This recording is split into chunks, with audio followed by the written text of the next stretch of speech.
حب الأنام। আমাদের দেশে বিভিন্ন খাদ্যদ্রব্যের প্যাকেট সমূহে আরবি অক্ষর, নাম এবং উপাদান লেখা থাকে। এগুলো অনেকেই খেয়ে রাস্তায় ফেলে দেয়, ইচ্ছাকৃত বা অনিচ্ছাকৃত ভাবে পায়ের নিচে পড়ে, গুনাহ হবে কিনা?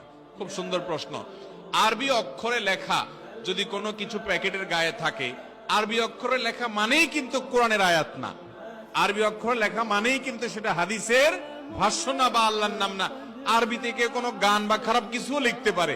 এই জন্য ওইটা পায়ের নিচে পড়লে কোরআন হাদিস মানার মতো গুনাহ হবে এরকমটি মনে করার কোনো কারণ নাই। তবে যেই কোনো ভাষাই সেটা যাতে অপমান না হয়, অসম্মানজনক না হয়, যে কোনো লেখাজোকা সেটা লক্ষ্য রাখতে হবে। বিশেষ করে এই সমস্ত প্যাকেটে আল্লাহর নাম, বিসমিল্লাহ এগুলো যেন লেখা না থাকে খেয়াল রাখতে হবে। অনেকে ওয়াজ মাহফিলের পোস্টার ইত্যাদিতে কোরআন আয়াত লেখেন, এগুলা পরে ছিঁড়ে ফেলাই দেন, কুকুর পেশাব করে, মানুষের পায়ের নিচে পড়ে, ড্রেনে পড়ে, অসম্মান হয়। এগুলো জায়েজ নাই।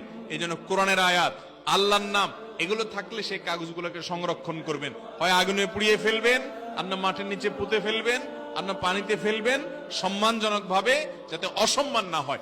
কোন কারণে আরবি লেখা বিস্কুটের প্যাকেটে কোম্পানির নাম লেখা আছে, অন্য কিছু লেখা আছে, এগুলো পায়ের নিচে পড়লে কোনো গুনাহ হবে বা আপনার অসম্মান হবে কোরআন হাদিসকে, এমনটি মনে করার কারণ নাই।